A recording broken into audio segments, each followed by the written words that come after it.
Yeah, you blew it.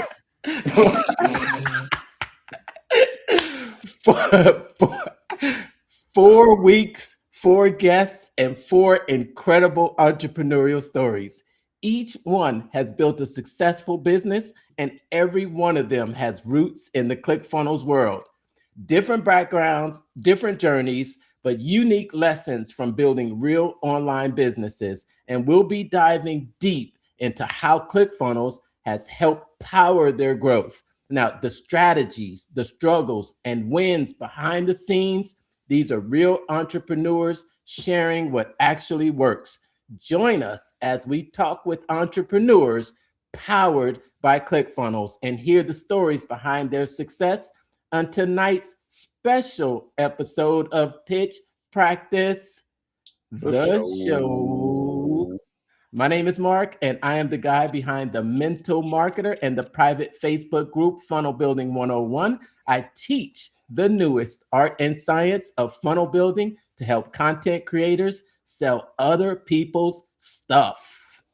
Brandon here, your Chief Business Strategist with Brandon Growth Lab, helping you take your small business to the top of the local marketplace by solidifying that brand and stopping your business from missing all of those leaky leads. Awesome. I like that, Brandon. Stop your business from leaking those leads. What's up?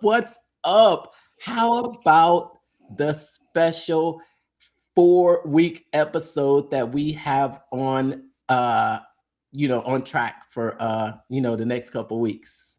I'm looking forward to it. We got a fantastic lineup of solid funnel builders and marketers coming on board, looking to tell their story and how they got started and how their journey has been. We've met each one of these people in person, either at a Funnel Hacking Live or a Connect event, and we've heard their story. We're inspired by their stories. We want to help get their stories out to everybody to show them like you don't have to have the skills like right out the gate. Like a lot of people are self-taught. We're pretty much self-taught, and we've had some success in this journey just as they have. So you always got to start from somewhere, and looking forward to doing a little bit deeper dive on their stories and taking some nuggets back to see what we can do to improve what we're working on. Absolutely. I always, I'm absolutely, honored with the position that we find ourselves in inside this community. And I always try to think, when I first started in the community, what are some things that I would have loved to have seen? And it's just really cool that it's sort of a full circle moment where we're able to say, hey, you know what? I think there are people out there that could benefit from, hearing the stories of some of the people that we've been able to connect with, because we're bringing on some just amazing entrepreneurs. Like I said, 4 different entrepreneurs, a lot of different unique strategies, but they're all unique and talented in their own special way. So, and that's how we all are. Not everyone is a cookie cutter. I'm the mental marketer. You're the digital plumber. And there's other people out there, like today's guest is just an amazing designer. And I wish that I had some of the skills that she had. I know. So I'm excited to get into that and really learn from some of the other people in the community as well. So if you're watching out there, give us a hashtag where you're watching from, smash that like button, smash the heart button, and give our guests some love. I think that's probably what most people are here to see. They're not here to see us, Brandon. No, not this time. Nice. All right. So right today, let's start off with our first guest on tonight's special episode. We have ClickFunnels Ambassador, Canvassador, and Chief Creative Officer Alyssa Aviles, or as she told me when we first met, just call me Lyss. But she's an awesome creative, a talented funnel builder, and she's built funnels for 7 and 8 figure business owners. She's basically the resident design expert and just an all around amazing person. So we're happy to welcome her on the show tonight to geek out about all things ClickFunnels and online marketing. Let's welcome to the show Alyssa Aviles. What's up? Hey. Yay. Good to hang out with you guys. All right. I did it right this time. This is good. Awesome. Hey, Lyss, how are you today? What's up, you guys? I'm good. I'm doing good. It's 8 p.m. here in Florida. I'm feeling good. I'm a night owl. So, I feel like the party is just getting started. What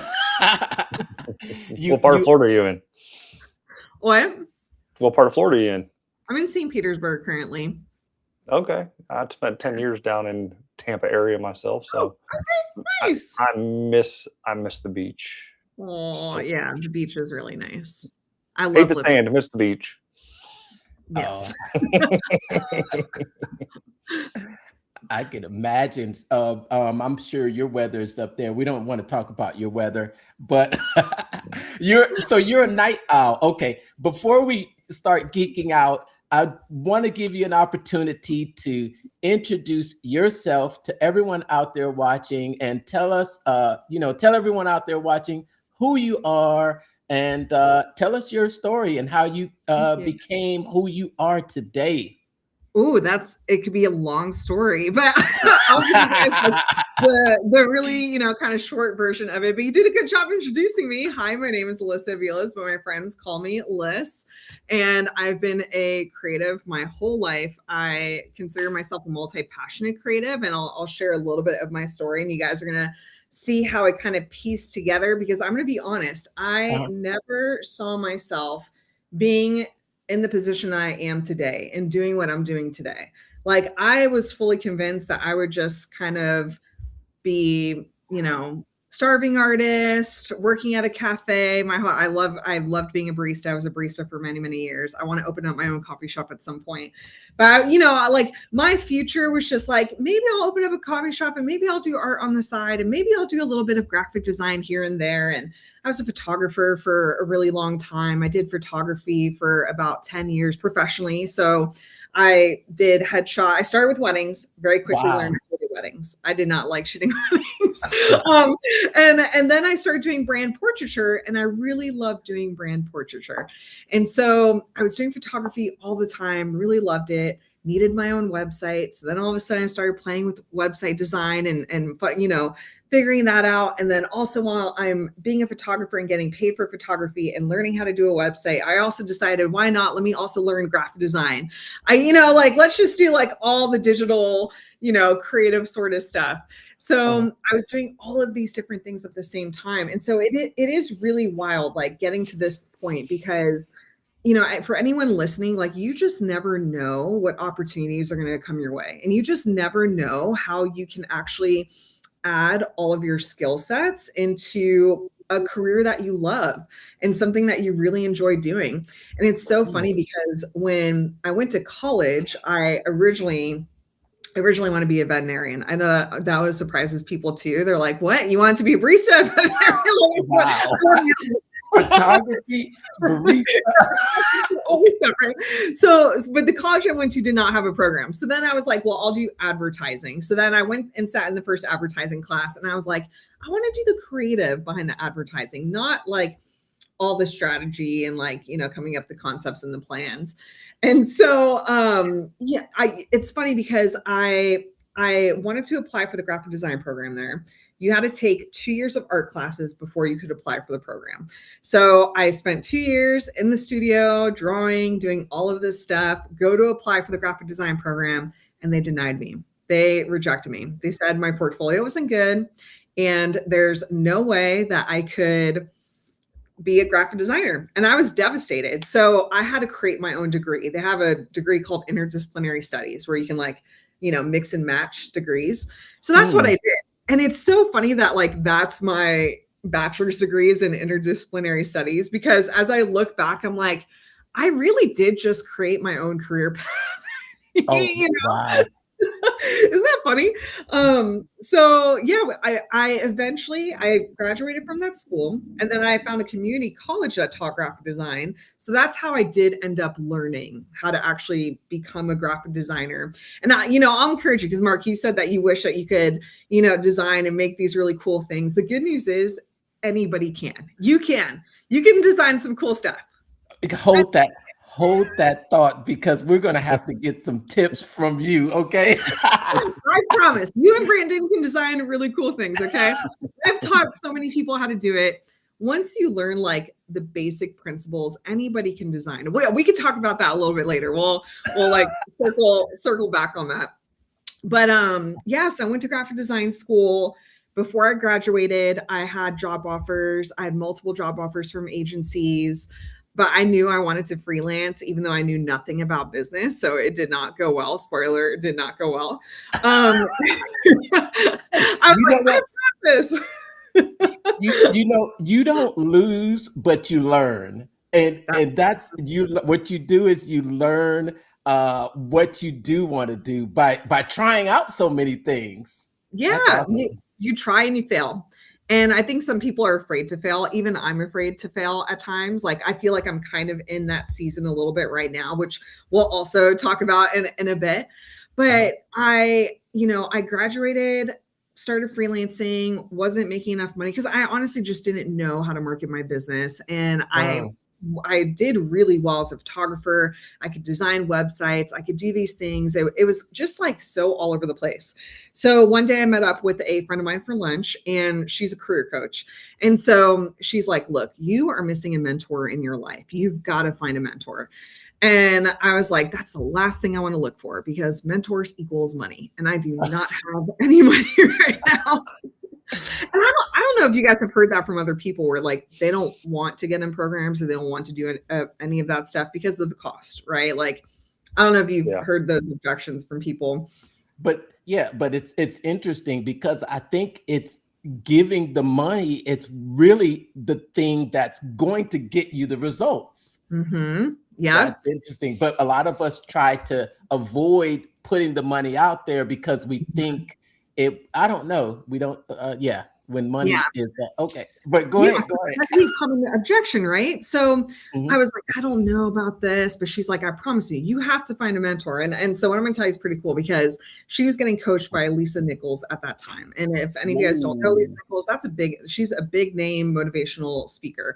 And so she was getting coached by Alyssa Nichols at the time. And I was like, okay. So then I go home and I start looking for a creative mentor of some sorts. So I kind of find some here and there. I kind of join, for a month to see, and I'm like, I'm not really vibing with this person. And then I thought I found someone, because she was like faith-based, and I'm a spiritual girly. So, like I found someone who was like faith-based and entrepreneurial, and I was like, okay, this is kind of cool. But it was $97 a month. You couldn't even talk to anybody else in the community. It was just really accessing her, and then accessing like some of her templates and stuff like that.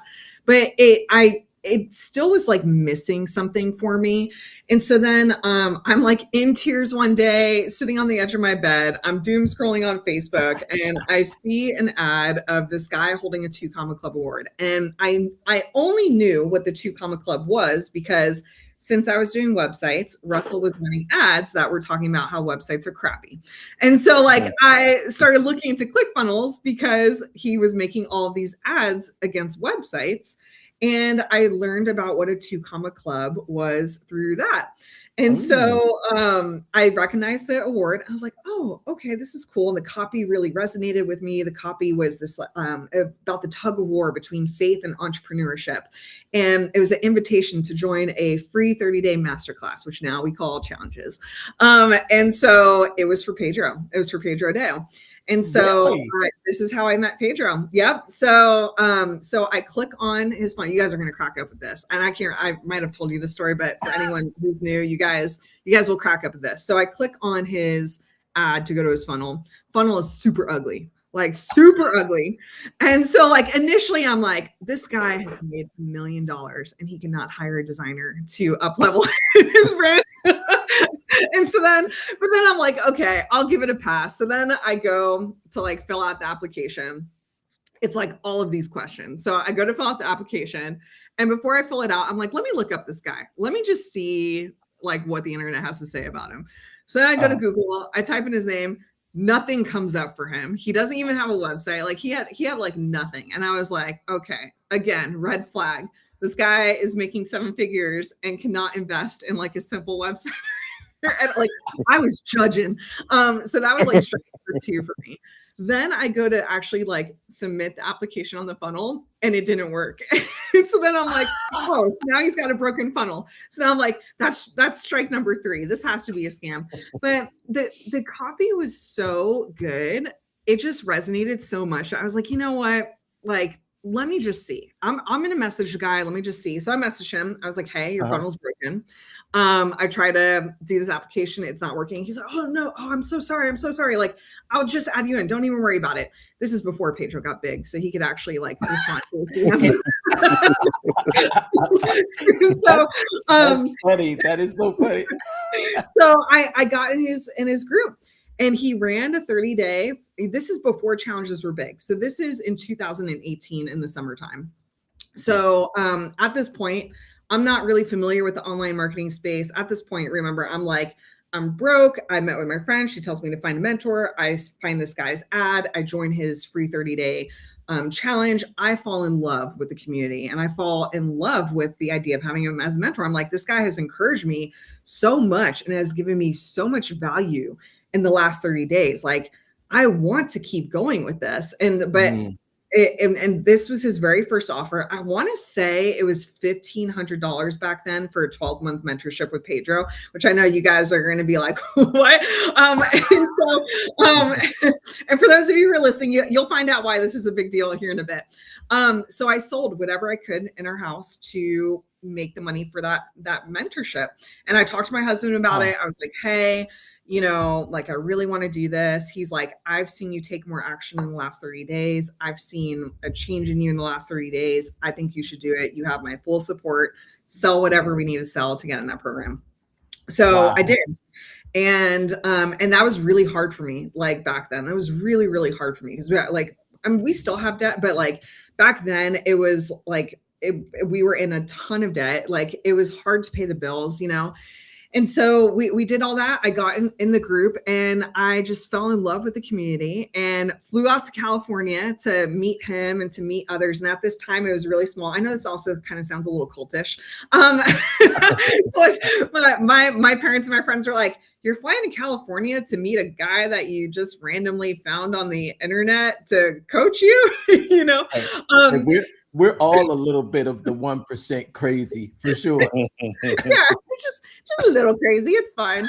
And I won't fill you guys in on all the like little details, but we hit it off over in California, and some really cool things happened over there.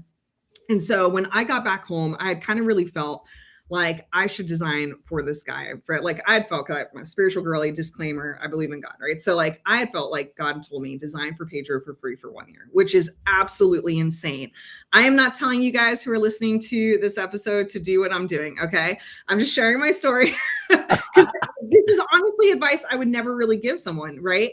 But I had really felt like design for him for free for 1 year. So I had been already posting stuff inside the community for free. I had been designing these really cool wallpapers on Canva. I had been he would do like a training, and I would take that training and I would make it into a workbook and I would share it into the community for free. I was already doing that stuff. And then one day he called me and he's like, hey, you know, like, I love what you're doing. I thought I was in trouble, but he's like, I love what you're doing. This is really cool. The community really loves it. What are your rates? Like, let me hire you. Let's work together. And I was like, hey, you know, this is going to sound kind of crazy. Let's just trial it. Let's just see what it's like working together. I'm not going to charge you. Like, let's just see how this is. And so like, that was our working relationship. It was just kind of like, he would call out every so often. I would do stuff for him. And back then still was not famous. So the workload was light. Okay. It was light. It wasn't as bad. And so I did that. And then we got along really well. He's in California. I'm in Florida. So time zone difference and all that stuff. But we worked really well with each other. And then for anyone who doesn't know who he is, in 2020, in April, we had a really big successful challenge where I want to say on the back end of it, he had made like $2 million on the back end of this challenge. And back then, that was kind of like unheard of. That was like not really a thing in the marketing space to make that much money on a challenge. So, and he had run a challenge before that I'd done also really, really well. And so at that point, what's happening is like he's getting coaching now from Russell.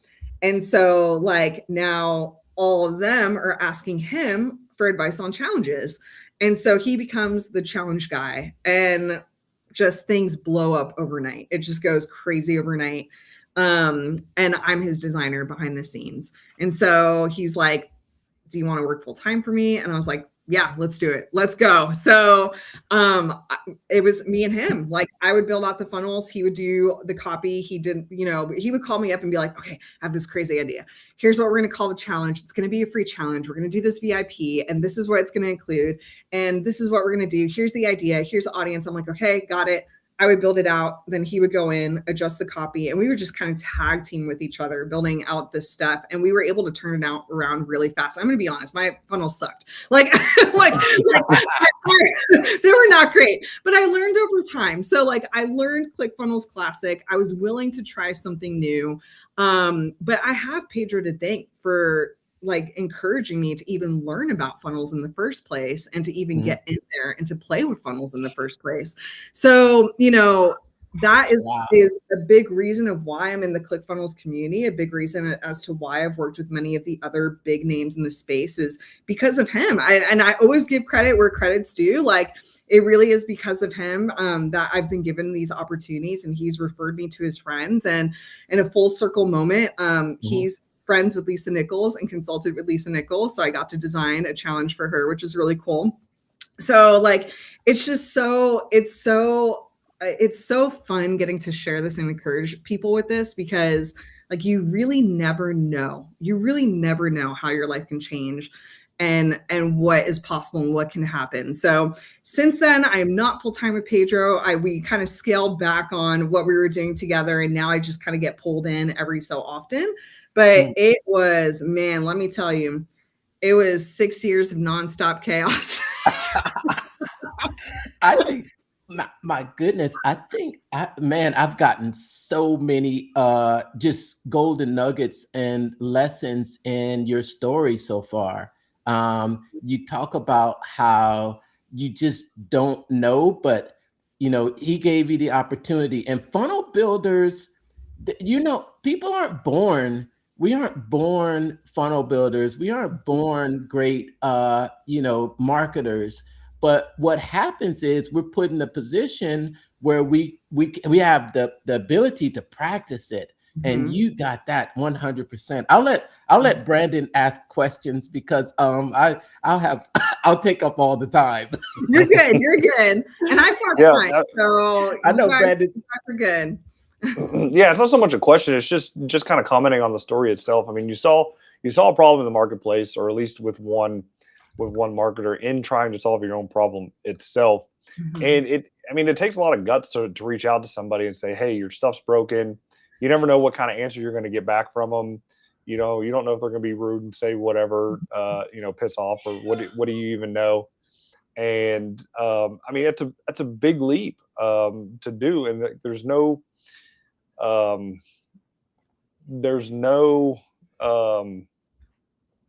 you miss. Basically, what I'm trying to say is you miss 100% of the shots you don't take, right? So you took your shot, you made it, which is absolutely awesome and great. And when Pedro was at Funnel Hacking Live, and he told his story, I think it was 3 years ago. Yeah, it was about 3 years ago, and he's talking about his first funnel, and he was like, just put it up. It doesn't matter how good it looks. His logo was the actual font in ClickFunnels 1.0. Yeah. And it just rocked and rolled with it. And you made a Facebook post the other day asking like what makes, or ask me any questions about funnels. And I was like, I saw that. why do ugly funnels convert? Right? It's like, Uh-huh. I've seen the ugliest things on the web ever. Just an ugly landing page. The font's ridiculous with an opt-in form, and they're running ads to it. You know, if they're running ads to it, it has to be working. So, you know, it just goes to show that the craziest things can happen if you just take that chance and stick your neck out there. Yeah. It's funny how Brandon asked about why do ugly funnels convert, and then you talked about how ugly Pedro's funnel was, but you talked about the copy, and you talked about the copy and how good the copy was. I thought that was quite ironic. But that's such a core principle, because, and I had responded back to Brandon's post, like a lot of times we see those convert really well because of the messaging, like the messaging and the copy is so good that you don't have any other option but to opt in and try it out and see, right? Like you're so curious about it. And so, you know, like for me as a designer, naturally, like when I see ugly ads, I look up the person. I like to see if they're legit. Like I'm a little bit more like skeptical with a lot of stuff, but like most people aren't, right? Most people, like if the copy is strong enough, it will really draw them in. And that's honestly also when I'm doing like conversion rate optimization stuff too. Like we typically test copy first. We test the messaging first before we even do any of the design stuff, because just swapping the headline. I had one client, we were running a challenge, and we have been running this challenge for like over a year. And I was like, you know, people are probably starting to get fatigued. I think we got to change like the headline. We got to change something with the headline. And so I had changed like just like the hook, and it converted about like, it was a big jump. It was like a 14% jump from like day 1 to day 2. And I was like, whoa. So then we took the one that was the winner and then, you know, made a new version of that. And then we tested like some of the colors and like some more of the other little details. But that's why we always look at copy first before we do any of the design stuff. So that's a good, like, you know, pro tip there for anyone who's doing funnel building stuff. Yeah, nice. It's been fun, man. It's been quite the journey, and the space has changed a lot over the years. Like just everything has changed in the marketing world with like the methods that are working, and I don't see as many like challenges are my jam because I've done so many of them. Like I could fall asleep and design a challenge in my dreams, you know. But like the space has changed so much. I'm not seeing as many challenges right now. I'm seeing a lot more like webinars, low ticket offers, things like that. But not only that, but even how you build funnels is different these days too. So, but I'll take any other questions before we like roll into other things. What I think years ago, you would see people doing these 30-day challenges, but you don't see very many 30-day challenges anymore. I think people really drop off after a few days because people just don't have the time. But I do have a question. Awesome. So I remember, you know, something that you said when you reached out to Pedro, and you said that you were afraid to fail.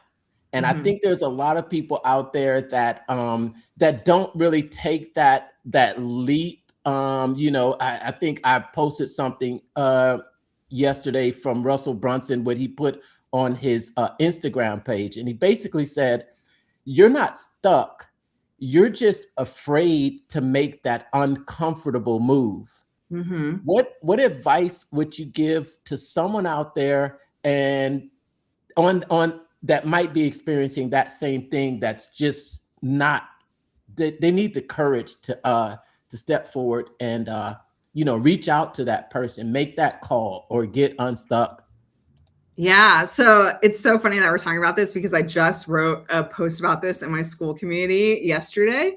I called it the practice of resilience. And there's a proverb that says, a righteous man falls 7 times and yet rises again. And so I was thinking about that because I'm not gonna lie, I've been a little discouraged lately with what I'm kind of seeing in the marketing space. And I'm like, man, the creative industry is changing so much. And like, I'm still kind of torn between like human first, AI, like we're in this like very hot topic conversation sort of thing right now, right? So for anyone that's kind of in this place of like being afraid to fail, I totally understand that. To be honest, like that is why I haven't really focused. Like I kind of noticed that. Okay, let me rewind a little bit more. I'll rewind a little bit more before we get into this. So like I have struggled massively with mindset stuff. I am still working on mindset stuff. Like I'm doing coaching with another guy named Alan Saltnick, who is an absolutely amazing marketer full of wisdom. And I've been doing mindset stuff with him. And like every week he does like a mindset coaching call and talks about limitations and beliefs and things like that. And I've been starting to like recognize a lot of this stuff even in my own life. And what I realized was I kept starting all of these little projects, but never finishing them. And for me, I was like, well, it's because I don't really have time. Like I'm helping this person build their stuff. I'm helping this person do their stuff. And I'm like, it's just part of my personality. I'm an Enneagram type 2. I love people. I love helping people. You know, I'll like, this is just like who I am. And, you know, I'll drop everything to work on somebody else's brand. And what I realized was I was putting myself off because I'm afraid to fail. And like, I'm afraid to fail again, even though I look back at my story and I'm like, I've failed so many times and it's only gotten better. But it's also this like, it's not just like that I'm afraid to fail. It's also like shifting out of this season of comfort and stepping back into being uncomfortable. And so like for anybody that's in this, I know it sucks. I know it sucks because there are times where I wake up and I'm like, I don't want to really do this anymore. I should just be a barista again. You know, like let's just go. Like I want to go sit in the middle of the redwoods and like do nothing. I don't want to do any of that, right? But at the same time, I think about like the impact and I think about like who's going to be touched. And I have to continuously remind myself of like, what is the end goal here? It's not for me to make $1 million. I do like, that would be great. Yes, I would love that. But like, that is not the end goal for me. My end goal is impact and changing lives. And so like, it's worth me failing and falling and rising up again as many times as I need to, if it's going to change and impact somebody's life. And so that is like I'm getting a little emotional with that. That's like the constant reminder for me to like, keep on going. And I have heard like, even on Friday, I was teaching inside of Tony Robbins and Dean Graziosi's group, and I was talking about personal branding in a world of AI. And we were doing these exercises together. And like during these breakout sessions, they were having like so much transformation. And just like seeing that and feeling that, I was like, okay, I need to start investing time in myself and doing my own funnels and doing my own things. And I need to be willing to fail again, just to see what happens and just try it out. So if any of you guys are in this position, as sucky as it is, you know, you can use like Claude, like Alan was encouraging people to use Claude or ChatGPT to kind of like pull some prompts out of you to discover like what could be holding you back. Is it the fear of failing? Is it the fear of succeeding? Is it the fear of what other people are going to say? Like really getting to the root of that and then figuring out, okay, like what is the next step that you need to take? Like even if it's a small little thing. So for me, I have all of my little things planned out, but I'm like, okay, my next focus is I'm going to work on this. And then once I'm done with this, release it to the world. It doesn't work. Okay, I'm going to work on this one and just kind of keep on going. So yeah, that's a loaded answer to your question. Well, no, I mean, it's a great answer because I can tell you definitely you're not the only passenger on that bus. I would say I've been on that bus more times than I'd like to admit. I probably say I'm in it now. And I guess it's like, you know, I get super excited to start a build and it's like, I get 75%, 80% done. It's like, I'm kind of bored with this. You know what I mean? And then it's not so much like for myself, it's worse. Cause then for myself, I'm like 50 to 60% into the build. Then I get kind of bored with this. And then try to find that next, I wouldn't say shiny thing, but next offer to try to promote. And it's tough to like, I guess get out of that rut a little bit. And the thing is like, all right, the build's pretty much done. Do I launch it? Do I run ads to it? Do I try to just promote it organically? What if it doesn't work? What if it does work? The biggest scary, like Yeah, Like, if it does work. the biggest scary thing is, what if it does work? Because then you got to fulfill, and that's a little bit scarier. That's a little bit scarier than failing. Because if it fails, like, all right, it failed. I don't got to do anything else with it. It failed, right? You just trash it and move on. But if it works, it's like, oh, now you gotta collect. You got to make sure people continue to pay. Yeah. You got to make sure they get the product. You have to answer the customer calls. service if it doesn't work. And it's like, it's a lot. So I totally understand where you're sitting at with that part of it. So it's heavy. Yeah, it's heavy. And we're not alone in that. I feel like I don't see a lot of people talking about that in the space necessarily. Like, that is why it's so important to be in a community where you can discuss these things. And like, I would say that's the other thing that will keep you going, is just encouragement. Like I have, I know you guys have a community, like I have my own school community, and like, I now post about these things in that community just so they know, like, yes, I'm an expert. Yes, I've had this experience, but I also really heavily struggle with all these things. Like my life is not all like, yay, like, oh, amazing. I'm just one foot away, it's like, I have to show them the reality of this too, because like, I never saw that even in like the branding and website space and photography space. Like when I was really in that, I didn't really see the struggle behind the scenes. And of course this is a different struggle that I'm seeing, but like, I'm like, man, like I wish more people would be open about this and talk about this, because then I feel at the same time, maybe we wouldn't be struggling with this as much if we saw that it's normal, that other people are feeling the same way, So yeah, man, this summer went real deep. Well, hey,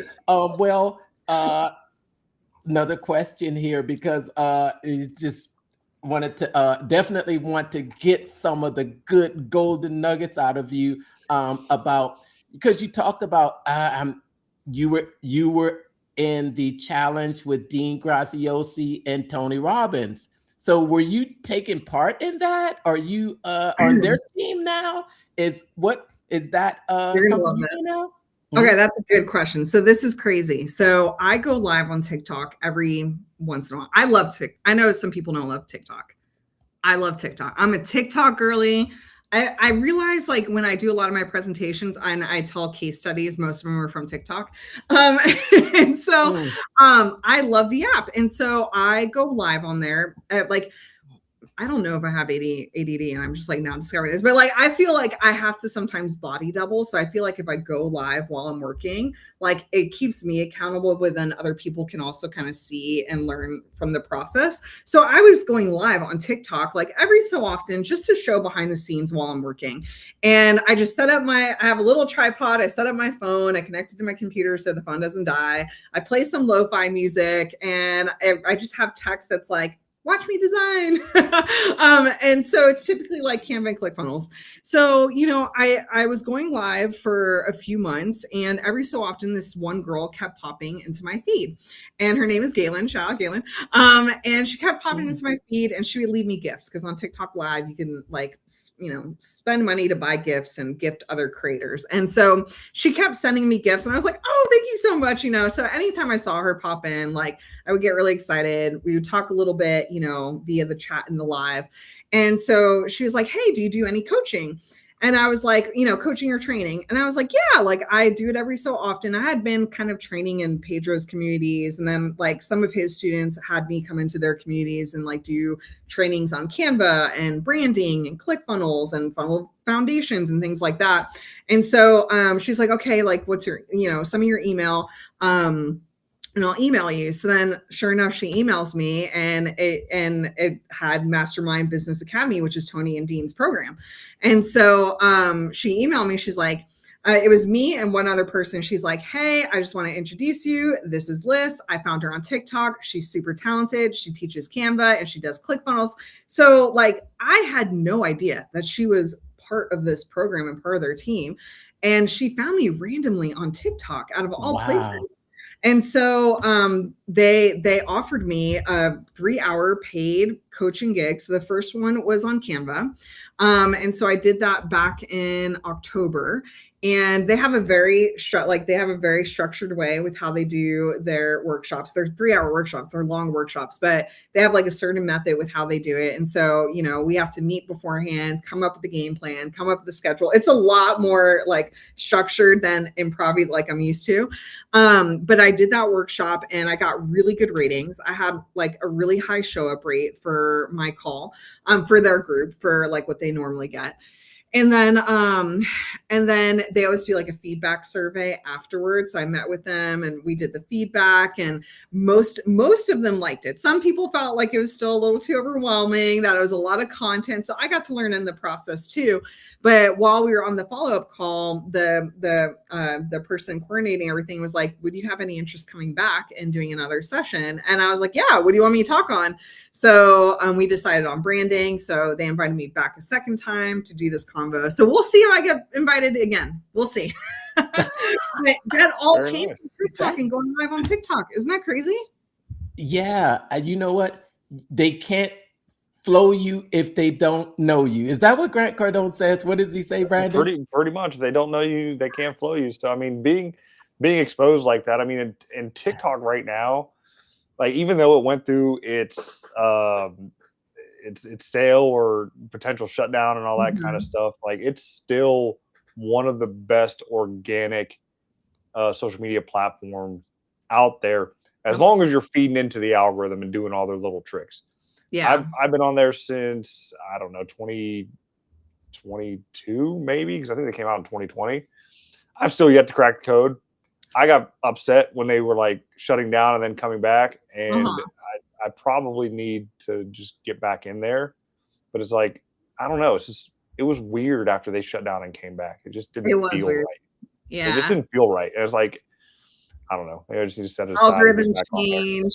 Yeah. Yeah, no, you're not alone. It did change a little bit, but yeah, for you, especially like with all your knowledge and what you do, like I would get on, if you have the ability to go live on TikTok, I would go live.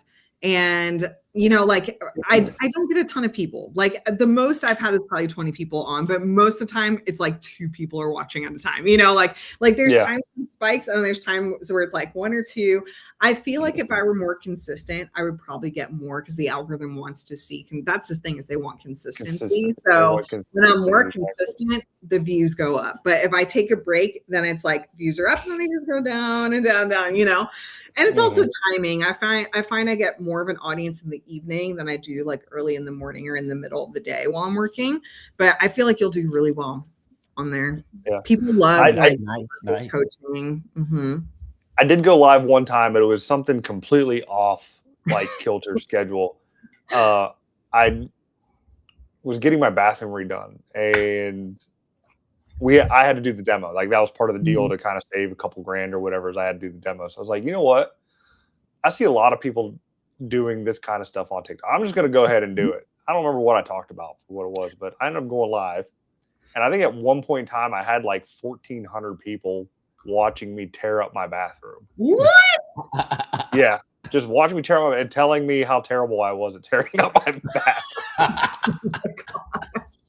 I was like, who cares? Like, you know, keyboard warriors like telling me that I'm like doing it wrong and tearing up my bathroom. But I have a house built in 1899 or something like that. Okay. So it's mortarboard, plaster, and like built to withstand a bomb blast for the most part in some of these walls. Yeah. And so it was a mess. It was dusty, and it wasn't fun at all to tear down the wall, but it eventually got done. It took me about 6 hours to do it. I think I was live for like 4.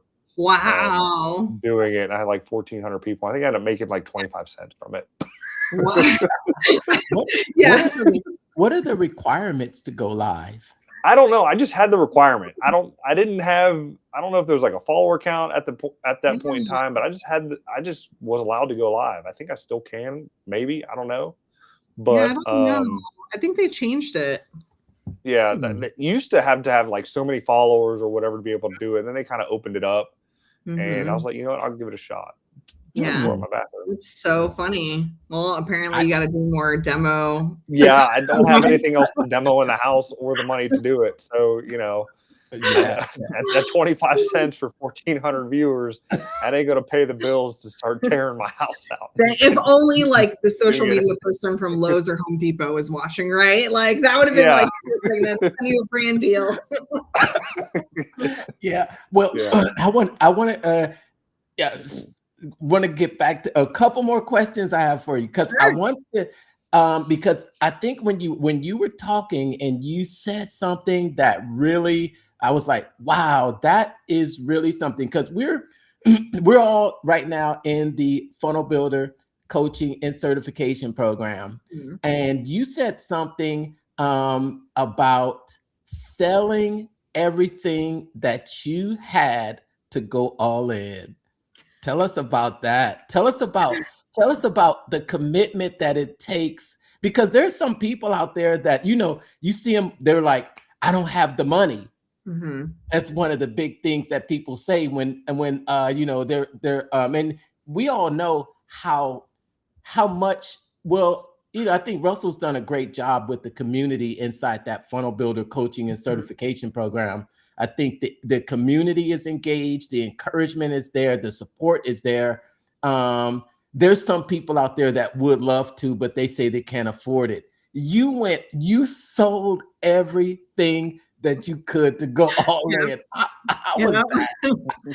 It's just random things. So I was thinking about this the other day, and I was like, I should ask on my Facebook and see who would be interested in this. Like if I made a guide with how to sell on like Facebook Marketplace, Poshmark, eBay, whatnot. There's all these platforms now online that you can sell random things around your house. It doesn't have to be like super valuable stuff. Like we have sold like decor pieces in the house, like stuff that we've bought at thrift stores. We've been able to like flip. My husband and I are very geeky, as you can tell, if you couldn't tell already. I've got this massive like Lego T-Rex behind me that I'm very proud of. And then I got my baby Yoda. So like we also have like a bunch of random like action figures and things like that. That stuff sells really well online. Books, like clothing. So they're now more than ever, there's so many different places that you can sell online. And back then for me, it was mostly eBay and Facebook Marketplace. So whatever we had in our house that I thought was of value, and my husband had these like old collectibles, he was like, you could sell this stuff and use that. I sold clothing that I had. I would go to thrift stores and I would find things that I could probably flip and then, try that. I've only recently kind of gotten into Poshmark, and then Whatnot is, it's not a newer app. It has been around for a while, but Gary Vee and Mr. Beast have made it more popular. So for anyone who's not familiar with that, it's a live auction app. I really do think that is kind of like the way of online shopping for the future. TikTok was already doing it with like live shopping, but it's live auction with Whatnot, which is why people really love it. So we are currently selling our VHS collection on Whatnot. But like back then, like I had a decision that I had to make, and you'll hear this often with a lot of sales people, where it's like, what do you want your life to look like 6 months from now? Do you want to try to figure it out on your own and spend all this time on YouTube videos trying to search all these things and getting all this different feedback and getting all these different things from different people, right? Or would you rather just get the answers, get the shortcuts from people who have done it, and get results quickly? And so, for me with Pedro, like that was the thing. I was like, well, I need a mentor. I get along with this guy really well. It's faith-based. And even though he wasn't necessarily targeting creative entrepreneurs, like my field is very different than a typical like coach, I still had felt like it was really worth the investment. And so I just recently joined the funnel building certification program. So these guys have been trying to get me in this program forever. Oh, so you just joined it with us too. I just joined. Okay. So real talk. So they've been trying to get me in the program for years. And I was like, I don't know, like maybe like it was a 10K investment. And I was like, I'm already building funnels for a lot of these big name guys. Like, do I want to go in the program when I'm already doing the work? And am I paying? What advantage am I going to get by just paying this, right? I think that was something that Brad and I were really wrestling with too. Yeah, I was really wrestling with it because I'm like, am I paying 10K just for the gold award? And like, you know, like I was really wrestling with it. And then it was supposed to be included in package that Pedro had bought for coaching, but we were just too busy. I never asked him to give me access to it, but I was supposed to get access to it at one point. And so then he just ran this 1 Comma Club challenge. And I was like, you know what? Let me hop in. Let me see. I always love watching Russell and seeing what challenges he's doing and seeing what he's up to and what he's teaching. And I know a lot of things have changed for ClickFunnels over the years. And so I just kind of like to see like what's going on. So I joined the challenge. I was like, this is cool. Like, I love how he's teaching the basics. I love how he's teaching the foundations. This is something that I would recommend to other people. And then he dropped the offer and I was like, this is insane. Like the value for the lifetime license alone for ClickFunnels, like that is insane. And so, I don't want to spoil the rest of the offer. I don't know if that was spoiling part of the offer, but hey, you guys, I don't even know if I was including that. But like that was a big deal because I was like, if you're getting the top tier of ClickFunnels lifetime, like you pay that off like within 2 years, I think it is, right? And then including the funnel building certification, I was like, well, that's insane because I knew this whole time it was worth like, you know, it was originally valued at 10K, or it was originally like not the value, that was the cost of it, was like 10K. And then like all the other things. So I was like, oh, I'm going to do this. Like, that's a no brainer. Like, you know, I definitely need to do that. But I know a lot of people who are on the fence because I had a friend call me literally like last week and she was like, talk to me about this offer. Like, I don't know what to do. Should I invest in it? Is it worth investing in? And so for any of you guys who are like that, where you naturally, I feel like will go through the objections in your head with like, okay, what about this? What about this? What about this? And I will say like, it is, you really have to have discernment in the marketing space because there's so many different people throwing so many different offers.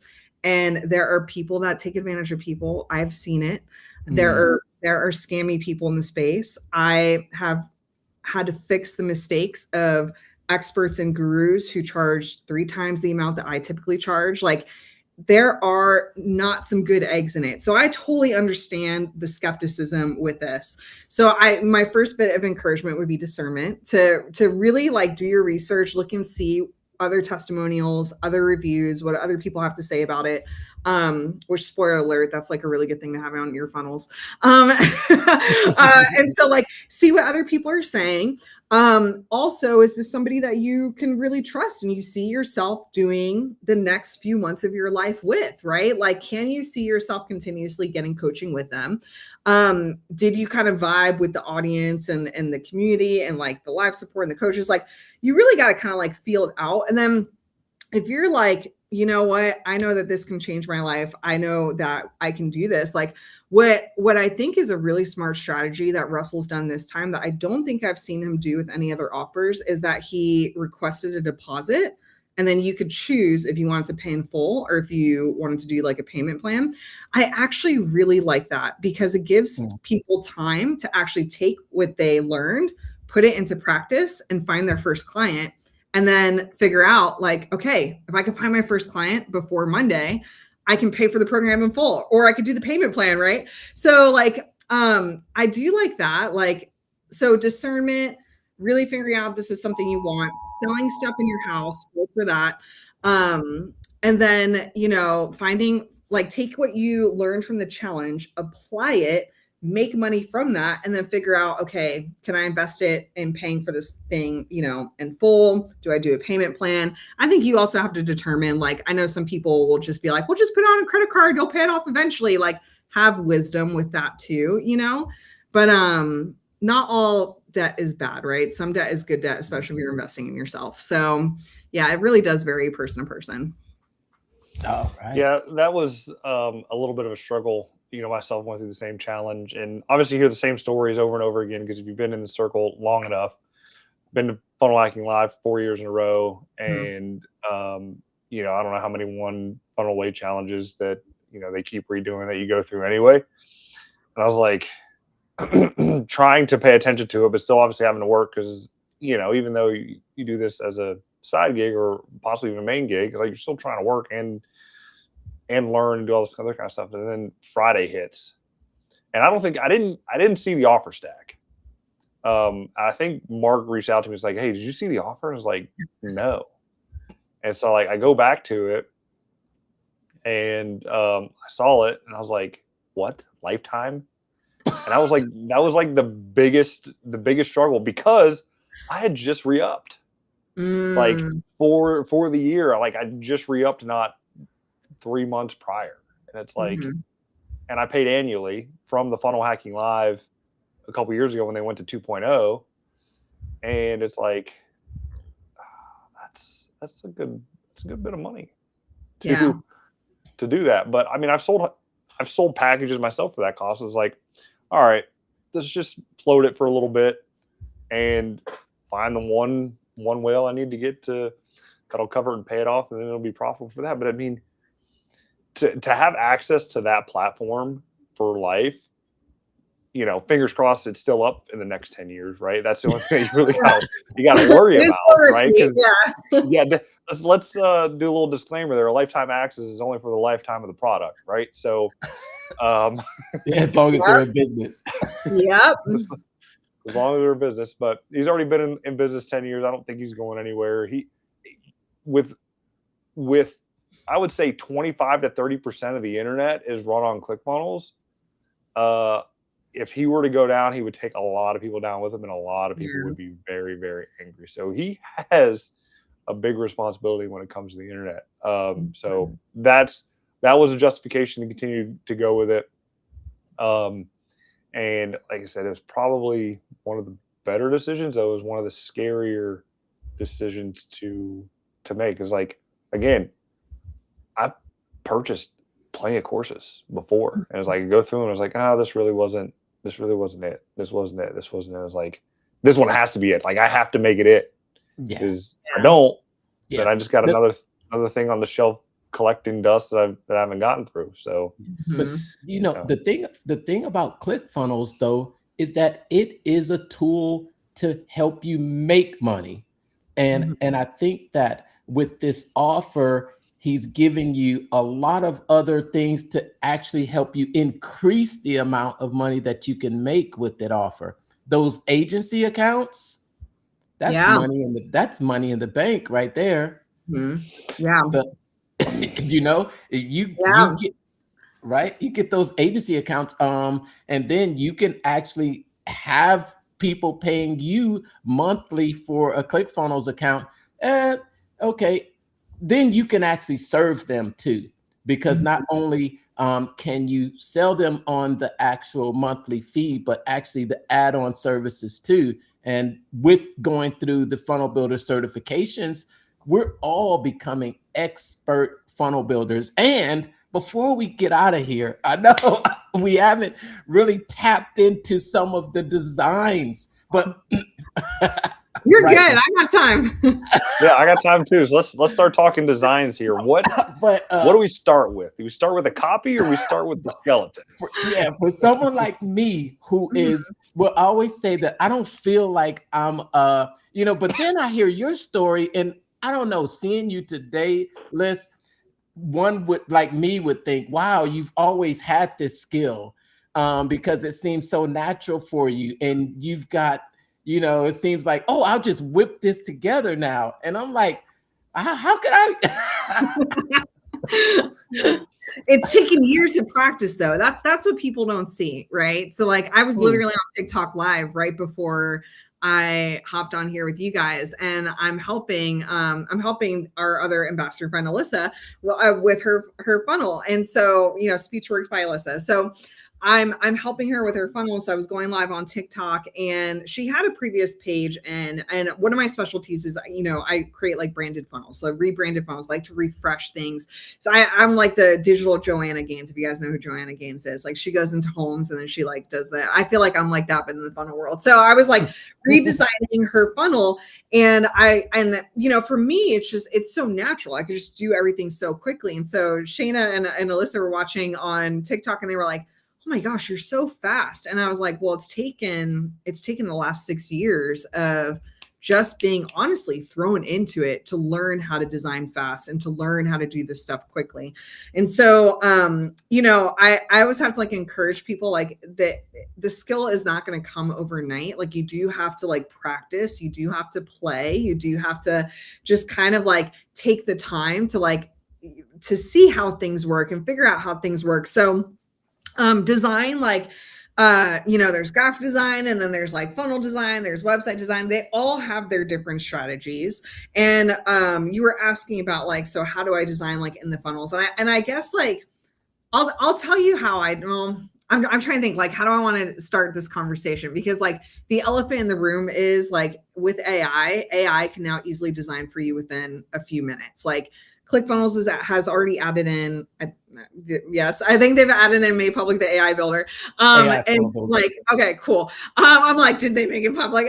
Yeah. Okay. So, yeah. So like, you know, they have the AI builder. I know I go high level. I'm sorry for saying that on here. I know like they have the AI builder too, right? Like we will beep that out. We'll bleep it out. But like a lot of other funnel systems are starting to have AI funnel builders built in where you don't have to necessarily worry about the design. Like it will just do its own thing. I will say though, I have tested it and I'm not a fan of it. So, but that could also be because like I'm a little bougie with my design. So, like typically what I like to do, if people are new to funnel building, I always encourage them to start with a template, because for me, I would rather you save the time and understand how things are structured and just like you kind of working on what Pedro and I call like the sequence of the funnel page. So that is the order that we have the elements and why we have certain things in certain spots. Like I encourage people who are new, templatize it. Don't really think about the design. Just focus more on the copy, on the messaging, and where things belong on the page. If you have an audience that is like super emotional, they're the type that's just going to hand the credit card right away. Like you want to put the more important heartfelt, sentimental stuff towards the top where they're more likely just going to make that quick decision, right? But if you have an audience that's a really logical buyer, well, then you probably want to have more information as to like why they need to do this, and more information about what's included in this thing, and then more information about who you are, and then more information about all your testimonials and why you're awesome, and then reminding them about how awesome this is, right? The logical buyer is a way longer sort of funnel. So like, that's why I encourage people, like, don't necessarily worry about the design first. Like I consider that stuff part of the design too, the order that the funnel is going to be in. And then when you are ready to do the design, like with ClickFunnels, they have, thank God, made this so much easier because Classic was like a pain. So I'm so glad that they added style guides into ClickFunnels 2.0. That is like one of the best features that they've added. And for any of you guys who aren't familiar with it, and maybe you're familiar with Canva, like Canva has brand kits, which essentially lets you put in your fonts and your colors and you pre-assign different things. And ClickFunnels does the same thing where you could create a style guide where you put in your colors, you put in your fonts, you stylize your buttons, you stylize corners and shadows and like all these fine little details. And then you can apply that style guide to a funnel. And so if you use a template, it can apply those things to that template. And then when you're building from scratch, it will also apply those settings to whatever you're building. So for me personally, I like to build from scratch because I just find it fun. There's just something fun about having, I just had this realization. It's probably because like I used to love painting and just starting from an empty canvas. I'm starting to realize like, oh my gosh, maybe that's why I really like doing it from scratch, because people are like, why would you do it from scratch? But it's like, it's fun having this empty artboard and then like just building it out section by section and just adding the pieces in and layering the different things in. So I like to build from scratch. I typically will, it depends on if the client's giving me copy or not. Pedro's usually the only one that never gives me copy until the very last minute because he likes to do his own copy. So I just have to put in like fake placeholders, but I know him because I've worked with him for so long. I already know like what he wants on the funnel, where he wants it. And then he just goes in and does his thing. But like for a lot of my other clients, they have a copywriter that provides copy for them, or you could do Claude, ChatGPT, like wherever you get your copy from. But I essentially will start from the top and I will wireframe, skeleton it all out. I don't even like focus on the design that much. if I focus on the design, I'll put in like, you know how in the style guide, like when you do a section, it will say paint colors and you can choose like one of those like things from your style guide. I'll do that where it's like, okay, I know I want the top to be dark. Now I have the hero. I want, you know, single row, single column, and then a 2-row. I want these elements. I want that background to be light. And then I know in the next section, I think I want this to be light too. And I'm going to do this. So I wireframe everything out on the page. I just do the basics of like this section dark, this section light, this section maybe like a light gray, or light blue or light whatever matches with their palette. Then I want to go dark again. Then I want to go light again. Then I want to go dark again. And so I'll map all of that out.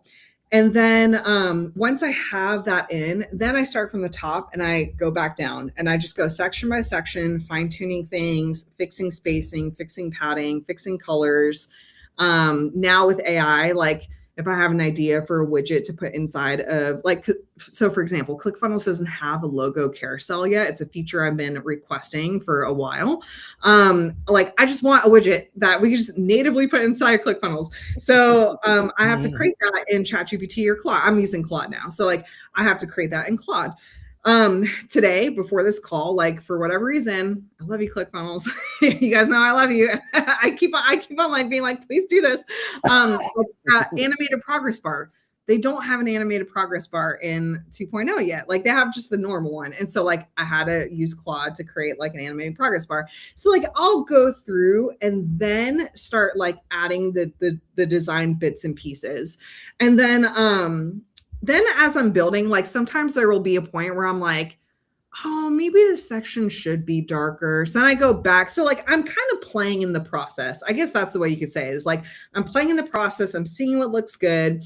And then I typically save my mock-up images for the very last thing. So like I'll design the sections, and if I know there's going to be an image, I leave a placeholder in, do the whole page, make sure I feel good about it. It looks good. Then I'll do the mock-up image, and then I'll do the mobile optimization. So I kind of work backwards in that way, where I know a lot of designers design first for mobile. I already kind of know like this is what I can and cannot do on mobile. And so like I'll design on desktop and then I'll mobile optimize everything.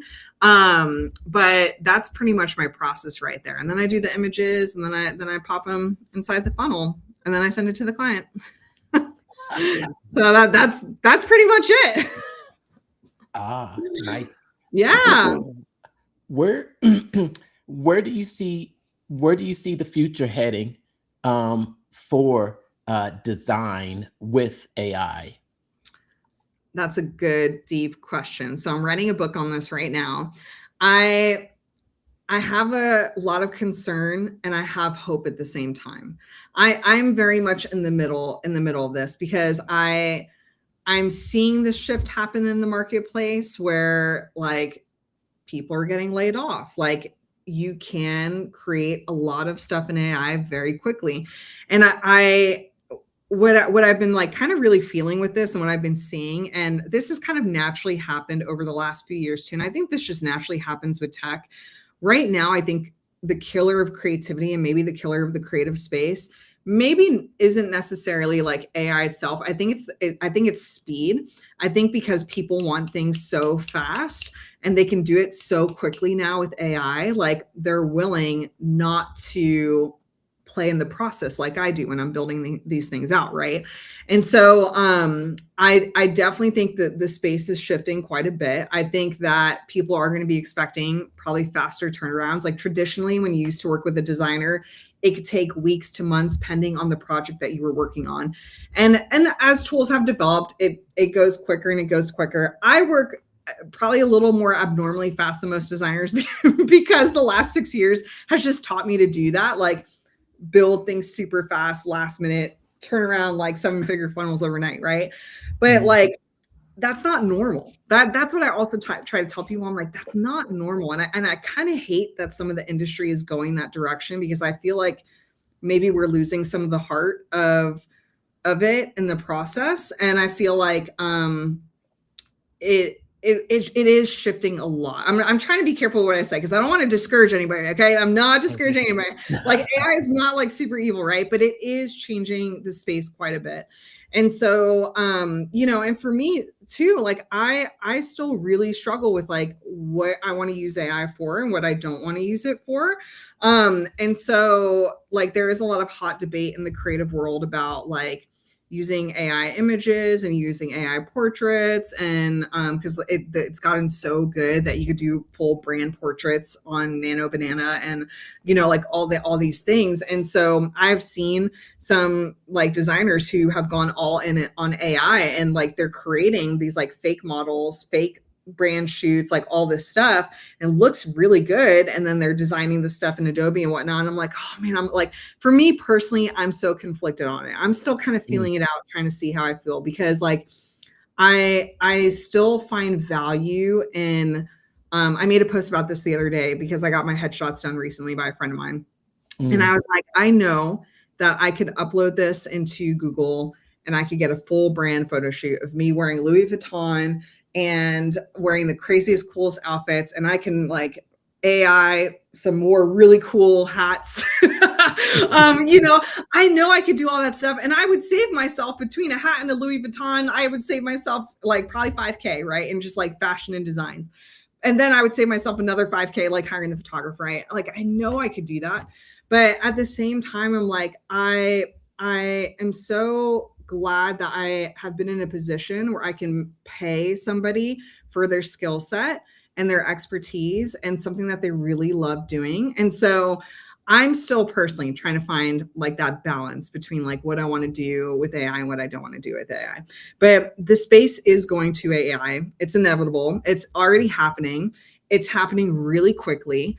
And so I definitely would encourage any of you guys who are like doing funnels, like don't just like call yourself a funnel designer. You're no longer a funnel designer, because like AI can be a funnel designer, right? Like you have to be more than that. You have to be like somebody that's providing outcomes and providing results. It's not just about the design. It's not just about building systems. Like you really have to like focus on these other things too.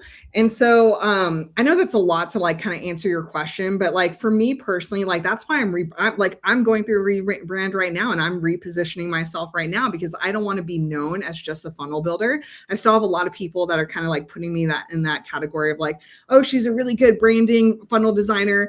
And I'm like, I need to really stand out as like a creative revenue like growth partner. Like I do more than just funnels and more than just design, right? Like I help with all this stuff. So the market is definitely shifting. It's definitely going way, way, way more AI. So I think like people need to decide, like, do you want to be an AI only business? Do you want to be a mix like AI, like human sort of balanced business? Do you want to have more like custom funnels? So for me, I'm like, I know that I will probably lose money with this, but like I really want to focus more on just like, I build out your funnels. Like they are bespoke premium funnels that it's my ideas, it's my strategy, it's my, you know, whatever. And sure, if I use AI on there, I'll use AI on there, but like they're trusting me to do that, you know? So it's definitely shifting. You guys are probably. What is your human value add? What do you add? What do you add as a human that cannot be replaced by AI? Mm-hmm. What do you add as a human, Brandon, that cannot be AI? I mean, you can get strategy from AI. You can get the tips and the tricks, right? But what you essentially add is, I guess, the implementation part, really, right? That's the biggest bottleneck that most founders have, is like they try to do everything themselves, right? And maybe they don't even know how to prompt the AI properly to get the proper strategy, right? True. And that can be another big mistake for a founder when they go to AI. They don't prompt it right, they don't ask the right questions. They can't, you know, get their idea out in such a way that it responds with the best direction, right? The best output. Yep. Right. And so anyone can instruct it, but to get the best output is you have to have a skill to do that. Mm-hmm. Yeah.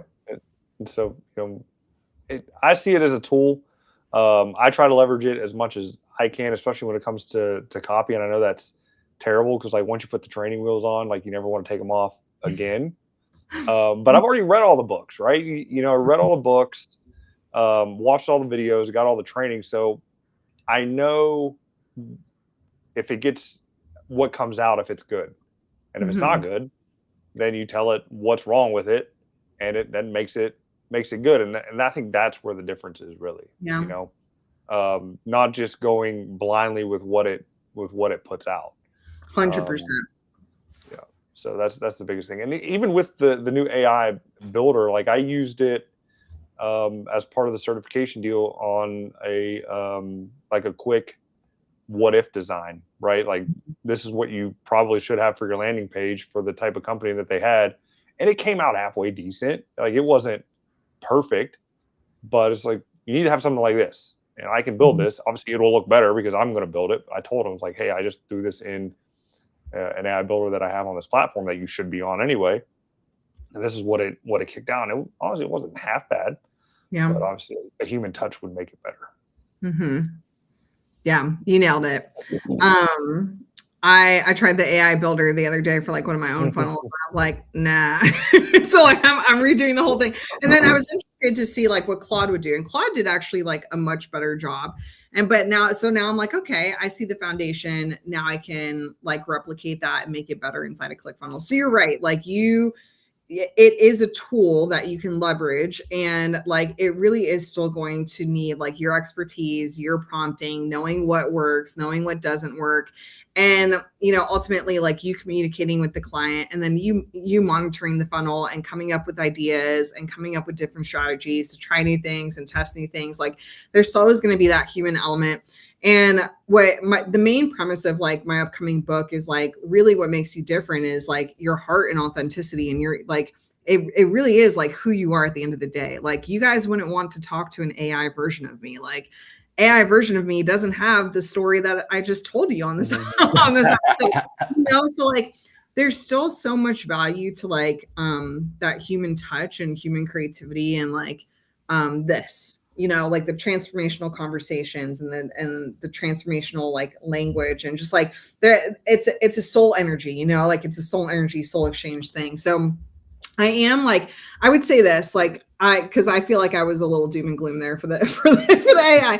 I will say this. My hope is that it besides the environmental stuff that they got to figure out, besides that, like my hope is that AI will help us leverage the tool to create more freedom in our lives, to actually live life and to actually like enjoy life, right? Like if I can have like AI taking care of a few things for me, I mean, I wish it would do more like household chores and stuff like that. But like, like if it can take care of stuff that would normally take me hours and hours and hours to do, like I'm fine with that. Like I'm cool with that. Like I would love to like have more free time to paint and to play guitar and to play Fortnite and like do whatever, So like I do have hope that AI can do that. I get a little nervous with some of the stuff because I've seen people already take advantage of people with AI. There's already AI scams, already AI disinformation. I've seen people that they'll just, I was going to make a video about this on TikTok where people will be like, you can make 10K overnight. And all you have to do is have ChatGPT write you this content and then put it in an AI funnel and then just launch it out to the world. You're going to make all this money overnight. And I'm just like, okay, like, sure, that has probably worked for some people. But what it's also kind of creating the process is like a really saturated kind of like repeated content fluff. So, and like soon people are going to discover you're not the expert. You know what I mean? Like soon, like you're like, people are going to realize it's the same rinse and repeat stuff that's going over. So like, now's why I'm really encouraging people, like really work on your personal branding and becoming like a trustworthy expert, really standing out from the crowd, also standing out from your AI clone for any of you guys who have done that stuff, like making sure that people know when it's you versus like I'll give you an example. A friend of mine ended up in the hospital. And so she had posted this photo of her in the hospital, and I knew about it. I was like, oh, praying for you. And then like, it was like the next day there was a video of her at the hospital. and like she looks really good, and like I'm watching the video, and I'm just sitting there like, this has to be AI. I mean, she looks great anyways to begin with, but it seemed like a little probably too production-y for like being in the ER, and so like and even like the voice pattern, I could tell like just the way that the voice was. I was like, this has to be a clone. So then halfway through the video, she's like, my AI clone just wanted to tell you, and like she didn't say anything until halfway through the video that it was the AI version of her and not the real version of her. But because I know her, I could tell like that wasn't her, but most people aren't going to know that. And so like, I would encourage people, work on your personal branding, really become like well-known. And then, the other like muddy, messy things that we are still learning and we're still figuring out is the whole legal aspect of it too. Like one of my clients is an AI lawyer. His name's Peter Nieves. Shout out to Peter. And he's trying to help a lot of these experts with this right now. Like we just saw that like you can't copyright AI generated art. Like that's a really big win for creatives. Apple literally just, I posted about it on Instagram today. They're starting to add labels to AI generated music. So they're starting to like really, I'm starting to see more companies now do this stuff because there is a little messiness with the legal stuff with like what you can do, what you can't do, what you can copyright, what you can't do. So there's all that stuff too. It will be interesting to see like what happens in the space and where it goes. Yeah. Yeah. I've seen a lot of clones and things like that out there. And I think the videos are neat. I think they, can save a lot of time, especially in production, and bring production next to zero for the most part. I wish I knew how to prompt properly to make a video. I'm still getting output like Will Smith eating spaghetti version 1. If you've ever seen that, that video, that's what still comes out when I try. But I still think it's slop for the most part. The videos that make me the angriest are the animal videos, where it's like the guy rescues the mountain lion and doesn't get eaten apart or something like that. You know what I mean? So I just hope it doesn't really hurt true creatives and people that are really trying to make good content that's either informative or really entertaining. I get it if you need like a 1-minute promo to, push your widget out. That's perfectly fine. But if you're just creating slop to create slop to get eyeballs on it, like that's terrible. And it makes everything more expensive at the end of the day. And like environmental stuff aside, obviously that hurts and you got to pay to clean that up. But when people are actually running legit ads on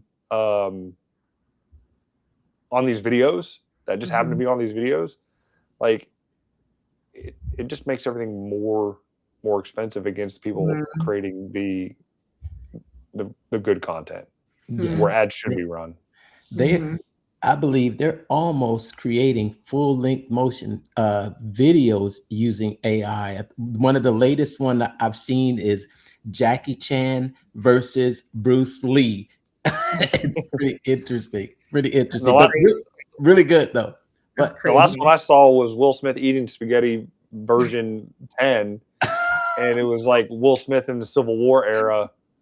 And then at the end of it, he turns into the spaghetti monster or whatever. I don't know, but it was cool. It was pretty elaborate. All right. Well, we don't want you to get out of here tonight without telling everyone what you have going on right now and where everyone can find you if they want to reach out to you. And what's this thing you have on OfferLab too? Oh yeah. So on OfferLab currently, I have my ultimate font guide for Canva. So it is a mix of like foundations and principles of typography. So like why typographies, why you should learn it, what it is even to begin with. You learn some of the foundational things about typography. And then I share like all my favorite, because there's thousands of fonts inside of Canva. So I share up to 100 of my favorite fonts in there. And then I have something called a font pairing cheat sheet. So with fonts, you can compare them together so they look really nice on the design. And so I have a cheat sheet that you can just copy and paste into your designs and then, see how it fits and see how it flows there. But it saves you time. Instead of like wasting hours scrolling through Canva, you could just get this guide and see exactly what I've used. It has a mix too. I have like my sans serif fonts, which are very clean and modern. I have my serif fonts, which are more traditional and classic and editorial. And then I have script fonts, and then I have display fonts, which are the fancier ones. So it's a really cool little guide. I have it structured in a cool way so you can see what it looks like in all caps and lowercase and on a dark background versus a light background. I've got keywords. I've got all this geeky stuff in there. So it's only $10. It's on OfferLab. So you could use one of their links to go ahead and grab it if you want to grab it. I am working on, Canva will only let me do 100 fonts in the file. So I'm working on another guide, like a part 2 to this one. And I'm working on a color one as well. So I'll have like a color booklet that you guys can go through. And I'm working on a few other like really fun, lower ticket sort of things. I also have a school group where I coach in there. I do creative coaching. And so I do Funnel Fridays where I give feedback on funnels. You guys can watch me as I build out funnels. You can ask questions about funnels. And then in the group, we just talk about Canva, ClickFunnels, anything that people have questions on that they just need an answer. They need feedback. That's what that group is for. It's an amazing group of people. That's called Higher Calling Creative Club. And then if you want to like follow me, I am the lovely Lyss on all my socials. And on Facebook, it's under Alyssa Aviles. I primarily post on my personal page. I like gave up on the fan page a long time ago. And because like now they like prioritize the professional pages. So I'm like, oh, I've got that page, but I never post on that. So I'm at the lovely Lyss on social medias. My website, I mean, you could go there, but it's just a coming soon page because I'm working on it right now. But it's thelovelylyss.com. Is that the brand new link in bio on your Facebook page? Yes. Yeah. And I have that too. So yes, I've updated like a few things here and there. So like I'm in the process of like updating everything right now. So, I should have probably had that done before this podcast, but it's fine. That's fine. Just got to get things done and get it out there, right? So link in bio works. Yes, yes. And we have the QR code up there. If you scan that, it will take you, and she's giving it to you special as your pitch practice to show listeners for $10. Okay. That's special. Special. Links in the comments on my videos there. So don't miss it, as well as the opportunity to get your 1 Comma Club award. Okay? So you can get that. It's not hard. You can get it. Link in the comments. Yes. Awesome. It's been a pleasure. It's been a blast having you. Oh my gosh. I love hanging out with you guys. I would do it again. So, if you ever want to hang out, let's chat again. Yes. I've got some really great tips from you. Appreciate it. But yeah, other than that, I think that's going to be it for tonight's show. Special episode powered by ClickFunnels. Thanks for tuning in, and we will see you all again on the next episode. Remember, let's keep making the world a better place, one funnel at a time.